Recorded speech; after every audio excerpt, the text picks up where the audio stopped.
Welcome everyone to this systemic leadership talk that I'm happy to hold. When Pentalo came to see me about this, I was really happy to be able to share this with someone. So what I'm going to do is for the next hour and so, I'm going to share my thoughts with you, and I'm thinking it can be an open conversation. Maybe some of you have questions, so don't hesitate to ask, and I will try to respond to everyone in the chat and also in the Q&A section. I think you will find it. It's on the bar there. So let's start.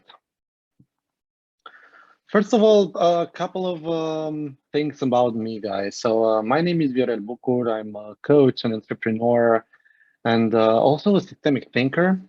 I started in IT engineering. I'm an IT engineer. Then I moved to management, to strategy, and then studied behavior science and coaching. I'm working generally with leaders and large businesses, um, large organizations, and my specialty, if you want, my expertise is on this organizational transformation project, either if we're talking about agility or digital, but I'm more passionate about what's happening behind organizational transformation, and that how people are actually driven in order to adopt new behaviors and new ways of working.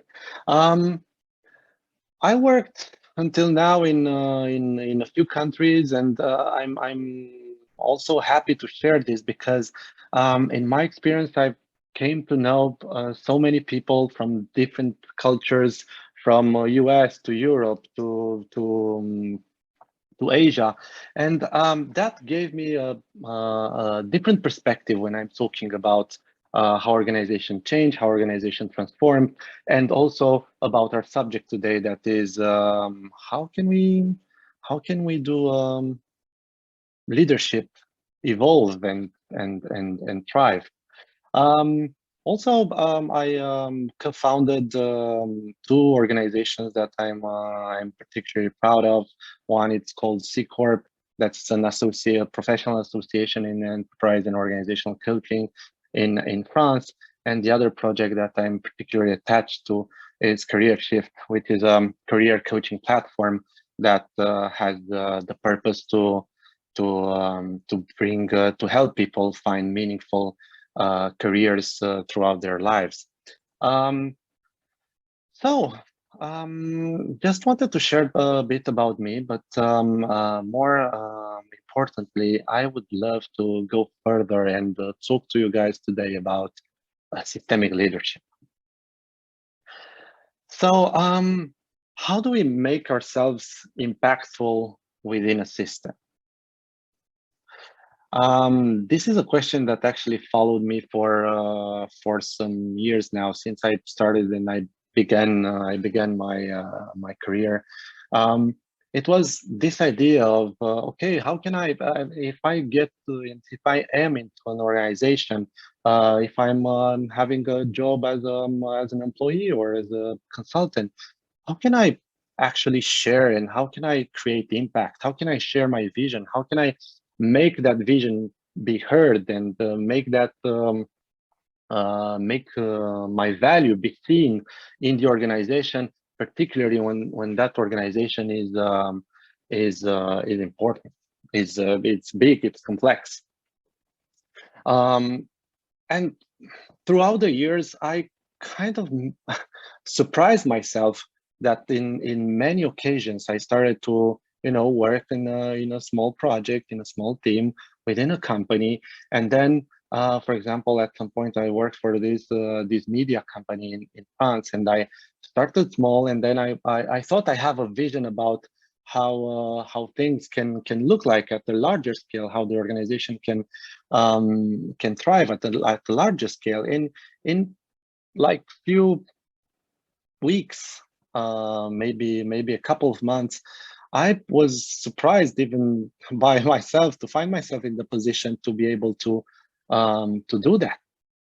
And then in another case, I started the transformation in an IT company, in an IT division of a company, and then I was thinking I have a vision about how business can change, and I found myself again put in that position where I was able to promote my vision and people to hear it and to adopt it.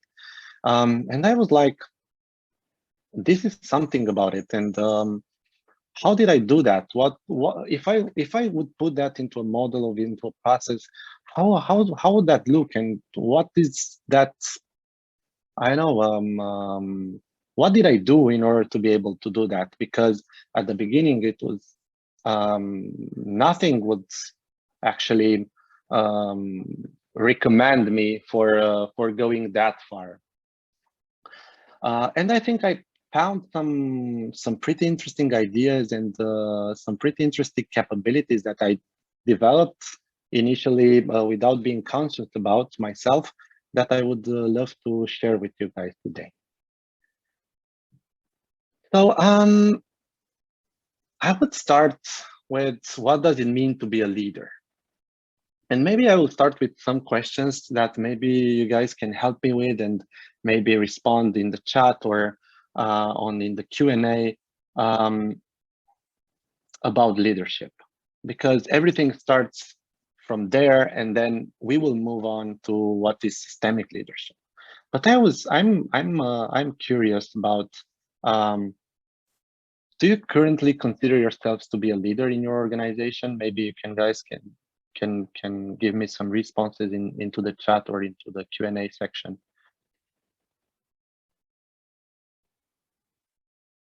Maybe yes, maybe no.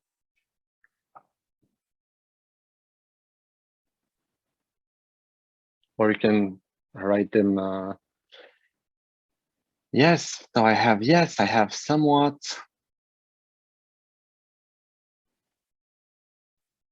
Yes, I don't directly manage people, but I'm helping lead change. Great.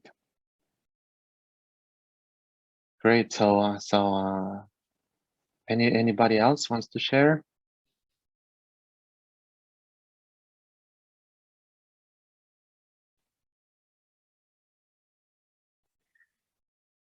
Well, then I have a next layer of questioning for you. So why should people follow you? If you are leaders, or if you aspire to become leaders, why should people actually follow you? Maybe you have some thoughts about that.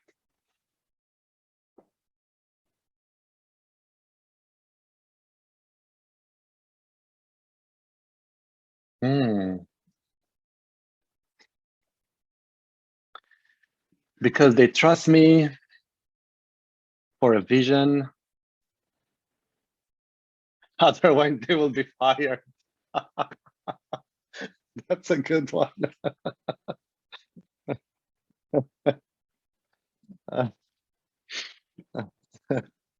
What else?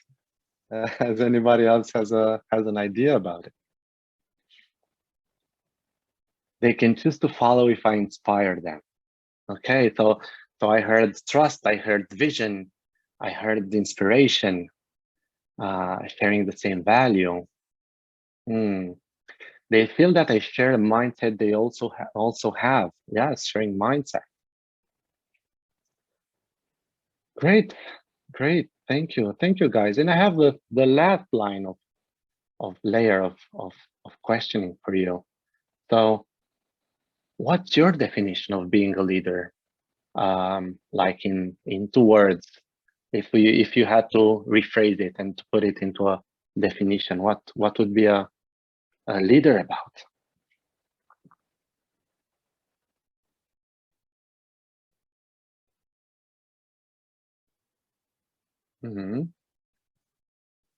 Visionary. Have more experience and we know how to solve issues or do it in the best way. Activating, it's about activating change in people. That's powerful. Help them help them to reach a goal. Energizing. Yes, all of the above, guys. All of the above. So giving a sense. Yes, definitely. So what I want to do is to offer you a slightly different and complementary perspective about leadership. And when I'm saying complementary perspective is I don't argue and I don't pretend that this perspective is going to replace any of other perspectives that you guys have already encountered until now. Some of you are in a position to be leaders. Some of you maybe you took leadership training, and there are a lot of models on the market. So this perspective is both inclusive and complementary to what you might have heard, and it's about developing some capabilities that I will talk to you about in a minute. But first of all, why we would need a new perspective over leadership? And I was thinking about this, and I told myself that we need a new perspective over leadership for 3 reasons. So the first reason is because there is more and more information out there. So when there's more and more information, if that information has an impact on how we create a vision, how we make choices, how we make decisions, and so on and so forth. The second element is we have bigger and bigger networks and ecosystems and organizations. So leadership is not exactly the same when we're talking about leading 3 people or 7 or a team of 10 people as when we want to lead more. And it's not even about leading as a verb, it's about manifesting and having an impact. And also all of these creates more complexity. So when we find ourselves in bigger and bigger networks and bigger ecosystems and organizations, there is more and more complexity. So sometimes manifesting leadership can be challenging. And that complexity affects our leadership capacity of making sense and of creating meaning.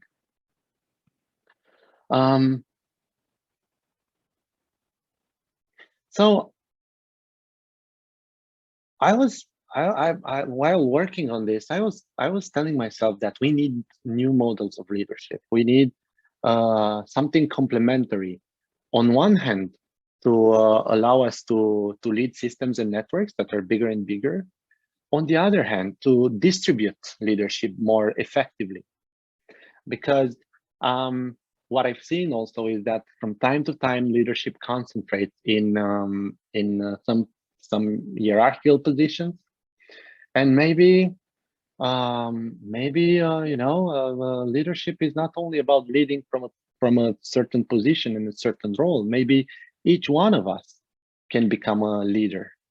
And bigger networks, bigger organizations, bigger ecosystems need leadership more closer to people, not only too far away. And we have to get into a position to do that. And also, when I'm talking about democratizing leadership, is also this perspective that each one of us can become a leader, no matter the position in the organization where we're at. And I really believe that. And this is why I'm talking today about systemic leadership, because I think that we can have the capacity to manifest our leadership no matter where we are in an organization. So what is systemic leadership about? Systemic leadership is about, first of all, in my perspective, mastering some personal capabilities that I will talk to you guys about right now in a minute, and also influencing outcome and creating impact. Because yes, we want to become leaders, but that leadership means also creating an impact for your team, influencing outcomes in a bigger network, in a bigger organization. And that requires those capabilities, but that also requires this drive and this perspective to situate that, to have this vision of creating impact. And also, I'm thinking about systemic leadership, about the systemic leadership as promoting your vision, because from time to time, you find yourself in an organization and you have a vision, like I told you before in my personal example. You might have a vision about something and you want to promote that, and you believe in that, and you think you can lead people and share with them your vision and lead them to achieve that. But how can you do it if, for example, it's a so big organization or such a big system that you feel from time to time, even if you're in a position of team lead or manager or whatever, you feel from time to time that you cannot push that forward. And this is why I was thinking about the systemic leadership, and I created this presentation, because I think we can have the possibility to manifest that in companies, in bigger systems. And it's more about it's more than just manifesting a vision, because you might have that vision, but how can you put it forward? How can you make it be seen? How can you be heard about talking about that? And once you do that, how can you create impact? I don't know if you guys have questions about it, or if it's something that makes sense for you, or how do you feel that? Maybe you can write in chat or in the Q&A session.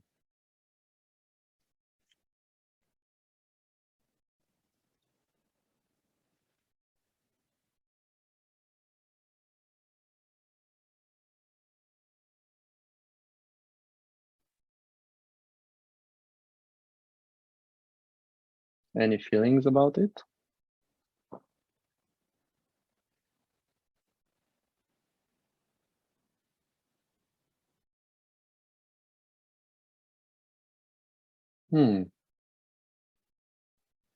Systemic means that no matter the person, the leadership must happen properly. Yes, and systemic also means that we look at organization and networks as a system. And generally, a system is bigger than, I mean, the team is also a system, but we're looking at a more complex system than that. So we're talking about maybe a company or something like that. And we're asking ourselves, how can we, in our position, no matter what that position is, how can we, in our position, can make an impact that exceeds our team or our role or our perimeter or our scope? And I think this is a bit more accurate in the way I'm seeing and I'm perceiving things. I also have these principles and this vision about systemic leadership, that leadership needs to be learnable, needs to be for everyone. It's no matter their role, like I said before, and also be able to apply it in many types of organization, because it's a skill. I think leadership, it's a skill that you can take with you no matter where you are, and you can thrive using it.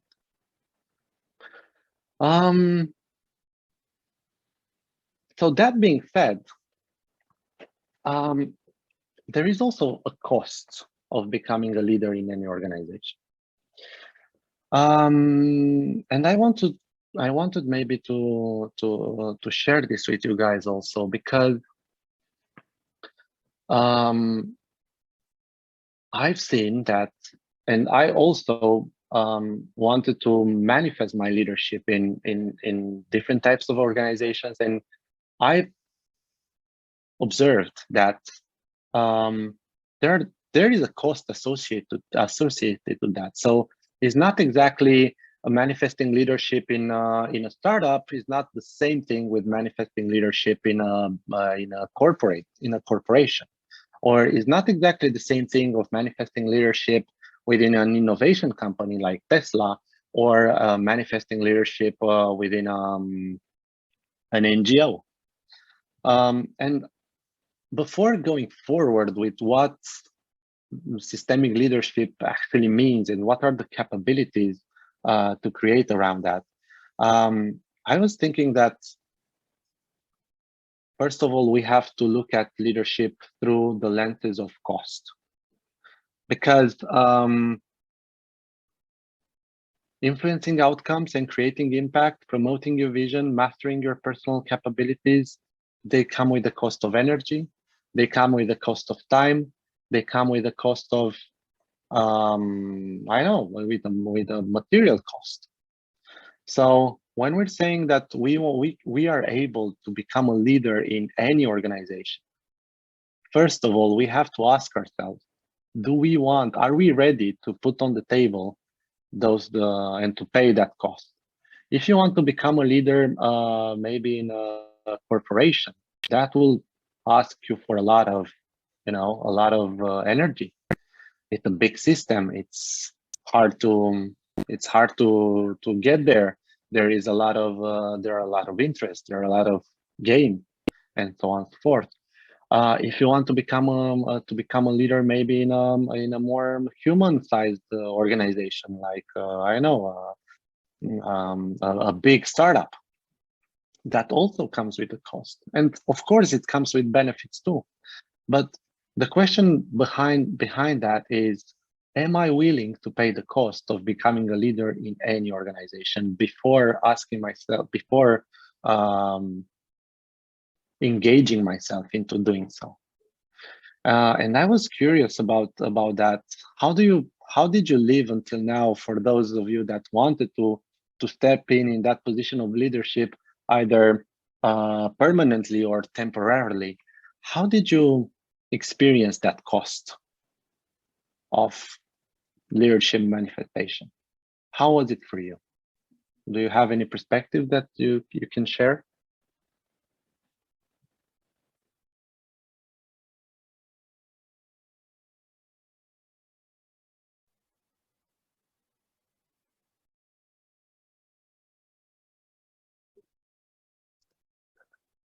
Hard to find the right limit, a constant learning journey.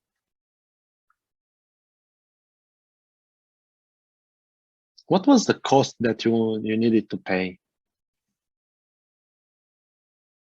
into manifesting your leadership? One might want to take a coach. Politics, influence, strategy, getting more unexpected tasks. Yeah, but all of these are kind of observations of and impacts on you. But what do you think it's the cost? What was that cost that you need to pay the price that you need to pay to be in that position when you were in that position. Should be the best investment. So no matter the cost, but only if it makes sense. Yeah, yes. That means you're a person that um, lives for maybe or um, lives to be a leader in any organization, and that is great. I mean, no, not everyone is not everyone has the same perspective or things. For some, it's great if we have a meaning and a sense. We go all the way, no matter the cost. Somebody else might think, oh my God, okay, I find meaning in this, but it's complicated for me to invest so much time. The cost can be getting out of your comfort zone, which isn't comfortable, less spare time. So I'm arguing, guys, that before wanting to become a leader, there is a very important cost analysis that we need to do, and it's not about the leadership position in itself. It's about the leadership position in that particular environment. Do I want to become a leader in this company? Do I want to become a leader in this organization? I mean, I know that I could do it. I know that I have a vision to push forward. I know that I can create meaning for people to follow me and to guide them. But is it the right place for me? That's the first question. It is the right place, and the cost that I need to pay in order to become a leader in any organization. Is it worth paying? And if you are self-aware of that and you make the choice, then it's okay. But I've seen a lot of people that they had what it takes to become leaders, and either they didn't know exactly what the cost to pay, and they put themselves into those positions, and it was a bit hard for them and energy draining. And I've seen people that had what it takes to become leaders, and they were put into those positions too early or too fast, and they didn't know again how much energy they need to invest in that. And because of that, let's say, not self-aware enough engagement into that role, then they had a really poor experience as leaders. They weren't it was hard for them to create an impact as they wanted. So if we want, in my perspective, is if we want to create a very powerful impact, we need to, as leaders, we need to be comfortable in paying the cost of leadership in literally any organization.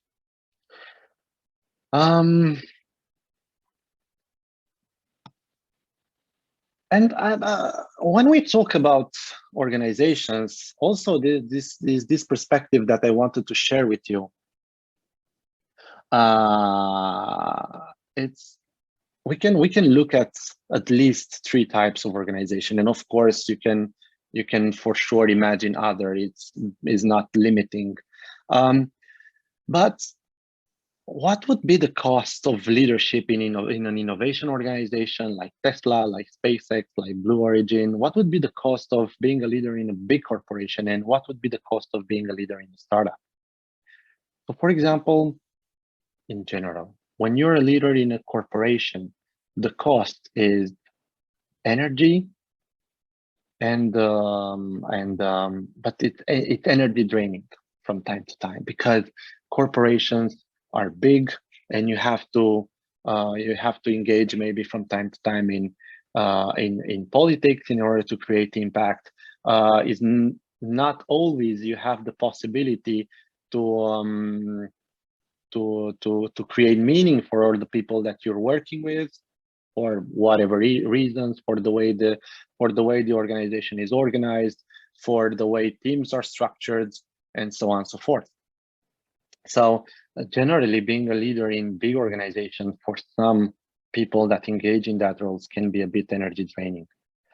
For people that engage in leadership roles in startups, the vision is there. So startups welcome people with vision, and they welcome people that with drive, that that can be autonomous, that can lead people and guide people. But things are happening so fast in startups that it's not maybe energy draining because of politics, but it can be very time consuming from time to time, and it can also be that speed that we need to be able to respond really fast to changes in the company, in the market, and so on and so forth. And also being a leader in innovation organizations like Tesla, like SpaceX, like Blue Origin, that requires a different cost. The cost of being a leader there is more oriented towards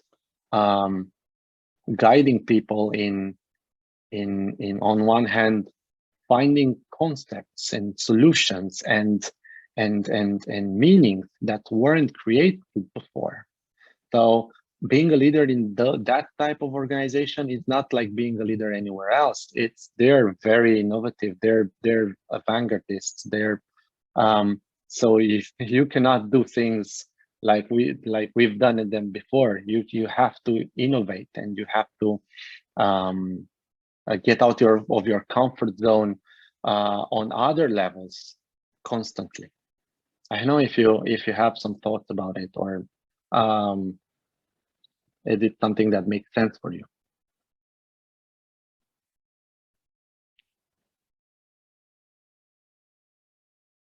Also, there is this thing about these organizational types. It's about their systems, because if we're talking about systemic leadership, it's also about how systems change. So, for example, in corporation, the system it's kind of difficult to change. So you have some kind of predictability, but of course, that energy draining is also because you want maybe from time to time to create new things, to reach to more people, to create new impact, and that might mean impacting changing the system, adapting the system in a certain way. Where in startups, the system changes really fast every day. And when we're talking about innovation organizations, that is not about the structure of people and the system of people, but it's about the system of concepts, the system of ideas, the system of new models and visions that is changing, and is you need to adapt to that. So that is also a perspective of what does it mean to be a leader in different types of organization.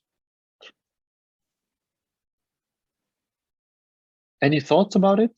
Maybe how do you experience that in your organization? What type of organization of system it is? Is it fast changing? Is it energy draining? Is it innovating? Is it sorry for this. How do you experience that in your ecosystem?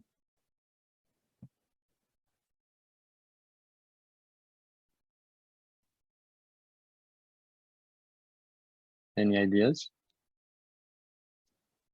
Shares?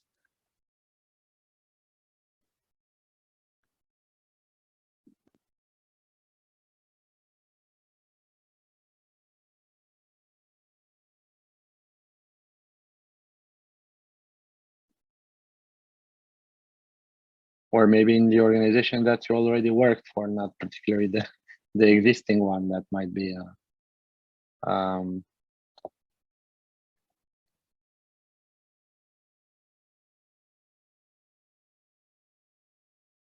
okay. So let's go further to systemic leadership. That is our subject today. But I thought it's important to put this in context. And the idea here is that, and I argue this, that leaders don't need to be only visionary. Leaders need to master systems. And an example about it is you know, like, yeah, you when Christopher Columbus went for Americas, he had a vision, but that vision is not always enough.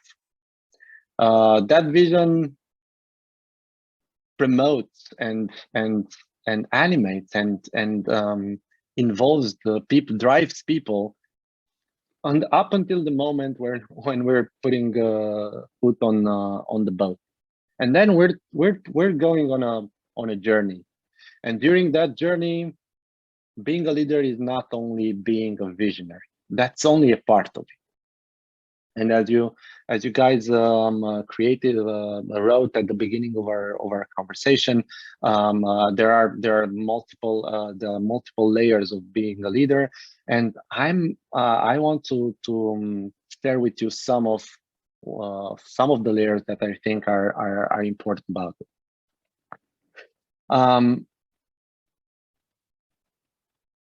So I'm gonna share. I want to share with you these 9 capabilities framework that actually help me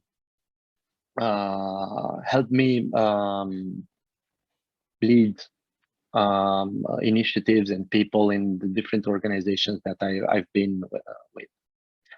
And here I really would need your questions, and because it's not always obvious, and I would really love to have a conversation about it. But let me just present them really quickly. And also, yeah, before getting into that, there is another metaphor that I learned at some point about systemic leadership. I think it's you know, it's great. And systemic leadership, at some point, someone told me it's like a different kind of boat. You know, it's not a boat that has an engine, because that would be really easy. We have a vision, and that means that vision is the engine, and we can go straight from point A to point B. But systemic leadership is like, you know, like a boat with sail. Yeah, you have a vision, but in order to get to that vision from point A, from time to time you need to adapt and to go with the wind, and then come back, and then go with the wind again, and then come back. And for that, you need a very particular set of skills in order to be able to master the system while keeping your eyes on the vision, and in the same time motivating and engaging people that are working with you. So the first capability that I wanted to talk about is self-awareness. So self-awareness means knowing what comes from you and what doesn't come from you. Self-awareness means being in an organization or in a team within a system, and knowing that if you feel, I don't know, if you feel motivated, if you feel threatened, if you feel inspiring or not, does that come from you as a person, from inside you, or does that come from the system, from the context?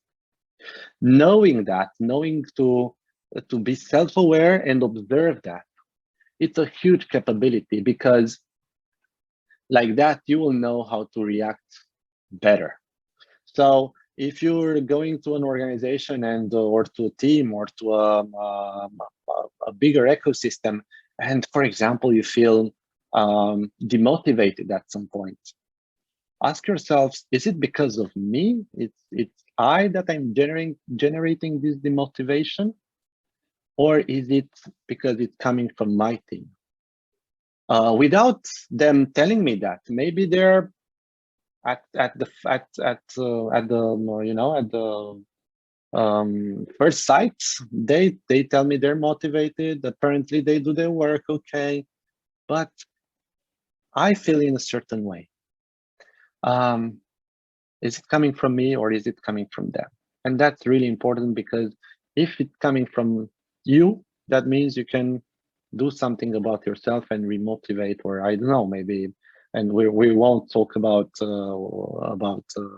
how to shape your career right now, but what can you do in order to become, I know, again, motivated? Or it's the same with if you feel threatened, or if you feel joyful, or if you're, so self-awareness and knowing from where things come, is the first capability.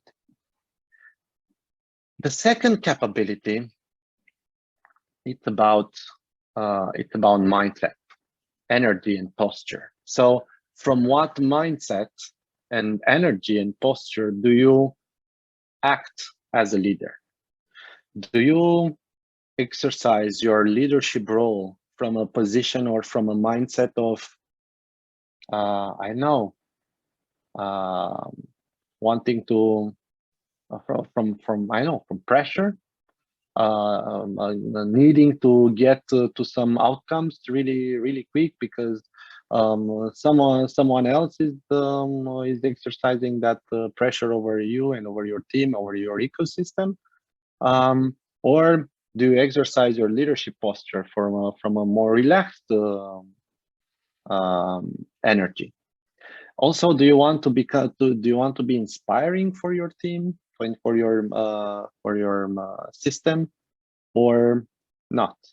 Also, from time to time, being a leader doesn't mean always to be to have only one posture. From time to time, you change posture. You can have a high posture, you can have a lower posture. You can accommodate. You can create a space for your team, or you can, from time to time, I know, be more firm, more direct. But we all know that if we're going and if we're leading a team of people, for example, out of fear, from a space of fear, even though we have the best intention, that will go in a certain way. If you're leading from a space of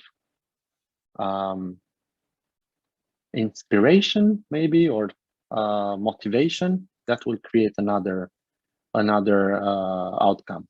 But also, we need to link these two of them, because from whatever space and mindset you lead, you also have to be aware of it.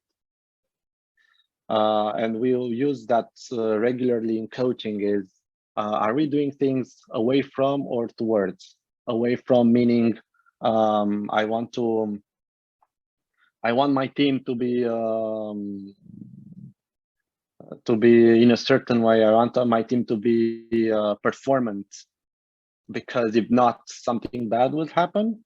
Or I want my team to be performant in order to reach a vision, to reach some goals, and so on and so forth. So I think this is also a capability that we can develop in systemic leadership. And what does it mean develop that capability? And what does it mean develop all these capabilities? It means that maybe you can lay down on paper, from one mindset, what energy, what posture you want to lead, as in your definition for yourself. Then the other capability is observing patterns. What does it mean, observing patterns? So in order to be able to create impact, it's not enough just to be inspiring for your people. It's also important to observe patterns that happen in organization. What repeats itself in the meetings? What, who comes first? Who comes last? How do people present themselves? When you're finding yourself in meetings with other leaders, what repeats? What is their posture? What is their mindset? Are they self-aware? What is their energy? What are their behaviors?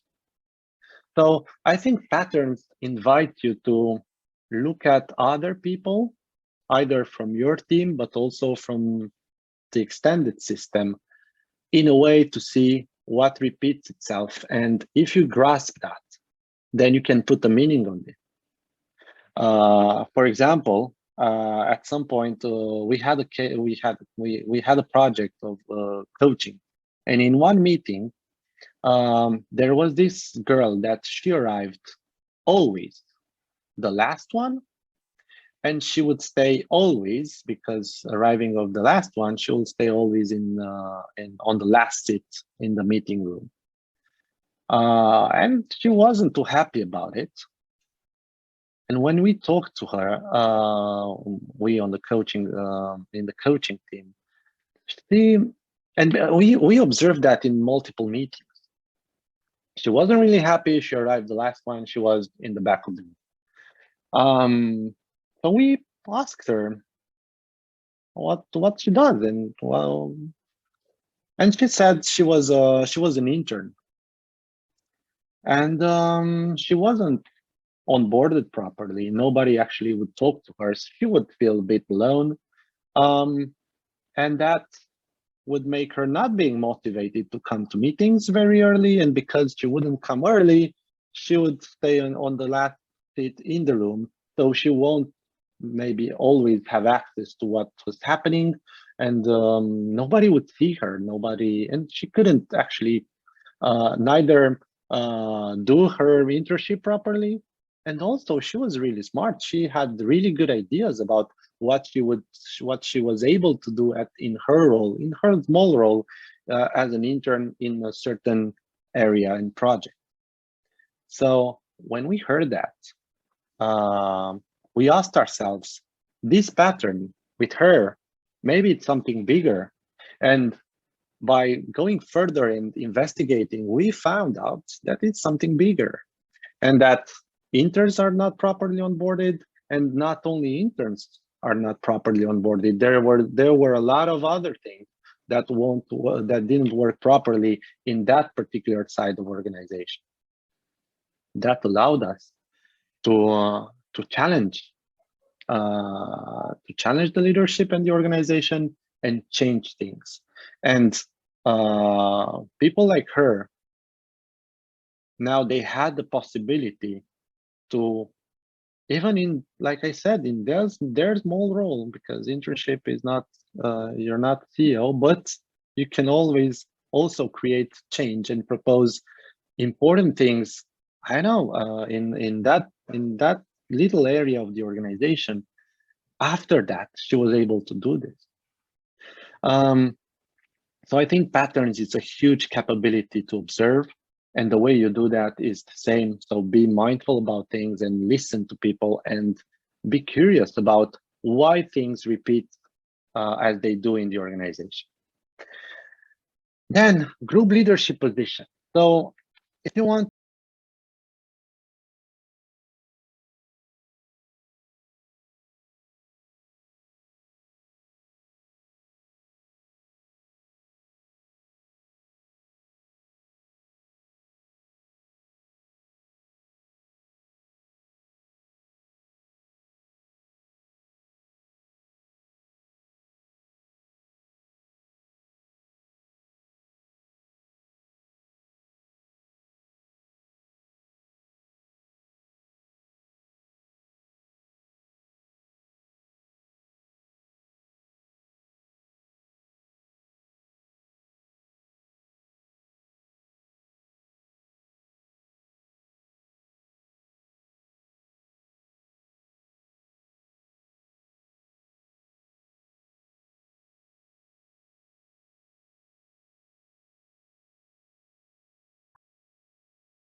the chain it's broken. And if we're talking about a pipeline, that means water cannot flow from one end to the other.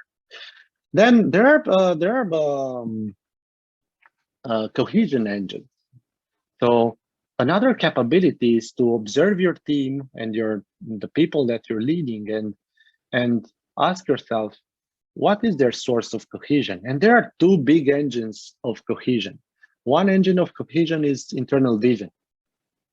So there are some teams that thrive and go further because we have internal vision, and you as a leader, you are able to create that vision, to promote that vision. But make no mistake, there are teams that are performing really well without vision. And the second engine of cohesion is external pressure. That means there are teams that are performing really well because people that lead them, we might not call them leaders, are putting pressure on them. And there are some psychological mechanisms that allow that. That team will also perform, but it will not go very far away.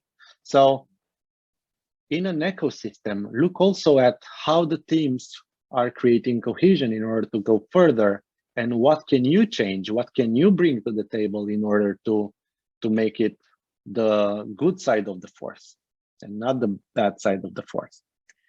And also observe that from time to time, if you lose vision, then at some point that means your ecosystem will be led by pressure.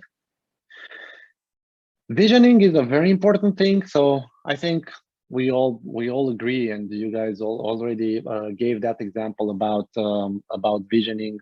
Visioning is a very important part when you are a leader, or if you want to become a leader, to be able to lay down a clear vision that will take you further.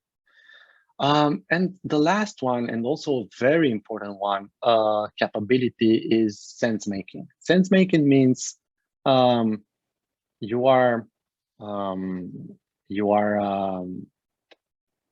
having in front of you so much information that you cannot actually process everything, and you cannot make a meaning out of literally everything.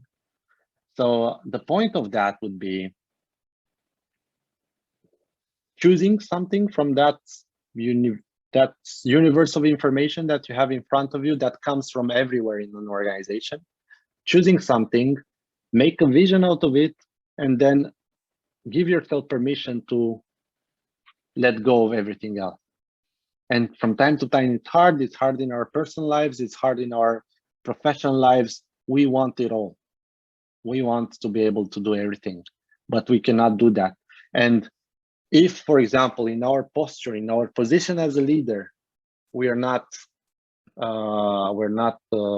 thorough, and we don't show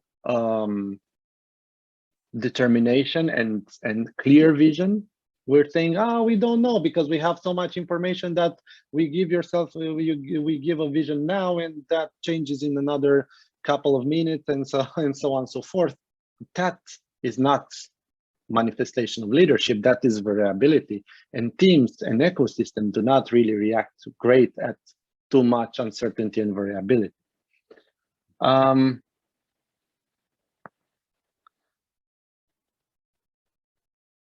Okay, and the last thing, guys, is games that people play. So games that people play is it's also a book about it. You might know it. It was written by Eric Berne, that is a famous psychologist that created that model of transactional analysis. But I translate it into a capability, and that capability is looking at what is the game of people in your organization. What are their interests? Why they react as they react? Why they behave as they behave? Okay, we observe that as a pattern, but games that people play invites you to take that pattern and try to understand it really thoroughly. So, okay, I have someone in front of me that don't want to promote my vision. Why is that? What is his or her interest? Is it rational or is it totally irrational? What's happening around that? So, what do you guys think about all these capabilities? Were you aware of all of them? I know, have you learned something new out of it? Does it make sense for you? Does it create something? I know. How do you look at it?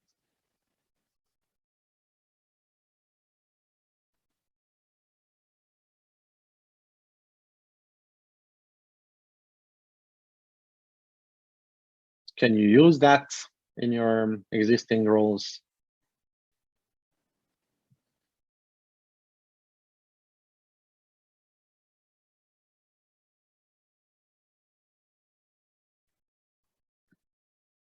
Do you have questions about them?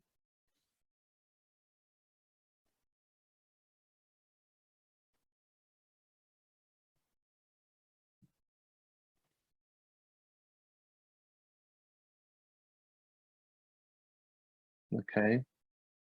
Well, what can you take, for example, from these capabilities that I shared with you? What can you take, like one or two that you'd say to yourself, that would be interesting to apply, uh, starting with tomorrow or the near future?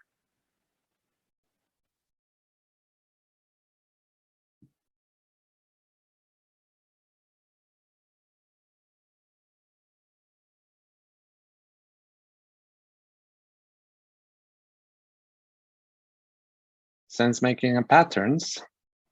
Who else has an idea about it?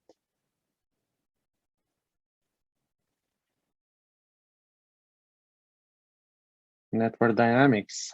Yes, network dynamics. What else?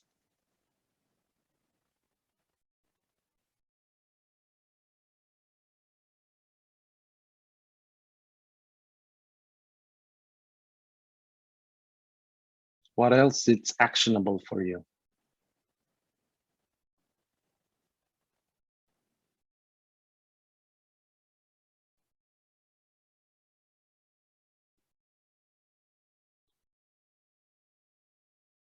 Self-awareness.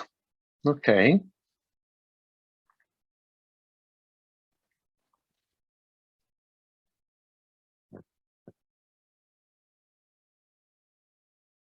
Well, because we're approaching the end, I want to leave you guys uh, with um, with this. So my invitation for you is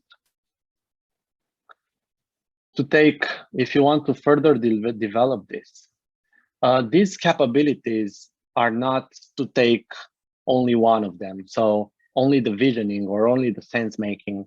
The ideal course of action would be to develop at least at a comfortable level each one of them. In order to do that, I invite you for each one of them to assess a bit, maybe write on a piece of paper, not right now, but when you have time, what do you believe about that capability?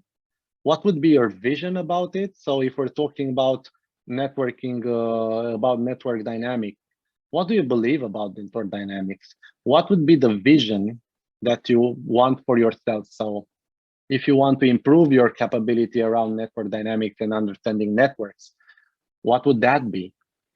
What would be the purpose that you want to follow? And also, what would be the strategy? And in strategy is what are the habits or the behaviors or the routines or the activities that you might create in your role as leaders or not yet leaders, that allow you to develop that capability. If we're talking about patterns, for example, that means observation. Maybe one habit or one activity would be to write down from time to time whatever you observe in your organization. And once you observed some patterns that repeat themselves over a week or two or a month or two, maybe analyze them more thoroughly and make a decision or adapt something, adjust something. Well, thank you so much for being here. We have to end the talk right now. I was really happy to share this with you. I hope you found this to be useful. I hope you can take some of these capabilities and develop them further. If you have questions or thoughts, you can write me. If you want, to have a chat about something or that's linked to systemic leadership, I'm also available. And have a nice evening.